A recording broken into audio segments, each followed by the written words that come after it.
અમરેલી જિલ્લાના બગસરા માર્કેટ યાર્ડમાં મગફળીની ખરીદી માટે જગ્યા ઓછી પડતા ખેડૂતોને હાલાકીનો સામનો કરવો પડી રહ્યો છે। આ સમસ્યાના નિરાકરણ માટે સોમવાર 24 નવેમ્બરથી જેતપુર રોડ પર નવી જગ્યાએ ખરીદી શરૂ કરવામાં આવશે। તાજેતરમાં 9 નવેમ્બરથી શરૂ થયેલી મગફળીની ખરીદીમાં કુલ 5407 ખેડૂતોએ રજીસ્ટ્રેશન કરાવ્યું છે। અત્યાર સુધીમાં 510 ખેડૂતો પાસેથી 32000 બોરી મગફળીની ખરીદી કરવામાં આવી છે।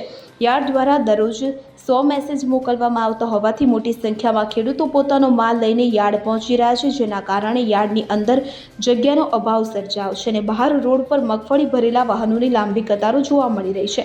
આ પરિસ્થિતિને ધ્યાનમાં રાખીને મંડળીના ચેરમેન ભાવનાબેને ખેડૂતોને રવિવાર 23 નવેમ્બરના રોજ માલ લાવવા અપીલ કરી હતી। તેમણે જણાવ્યું કે સોમવાર 24 નવેમ્બરથી જેતપુર રોડ પર મગફળીની ખરીદીની કામગીરી ચાલુ રહેશે। ખેડૂતોને આ અંગે નોંધ લેવા વિનંતી કરવામાં આવી છે। Bureau report CN24 news. હવે જુઓ દેશ દુનિયાની તમામ ખબરો તમારી આંગળીના ટેરવે। ઉઠાવો મોબાઈલ અને ગૂગલ પ્લે સ્ટોર પરથી ડાઉનલોડ કરો અમારી CN24 ન્યૂઝ મોબાઈલ એપ।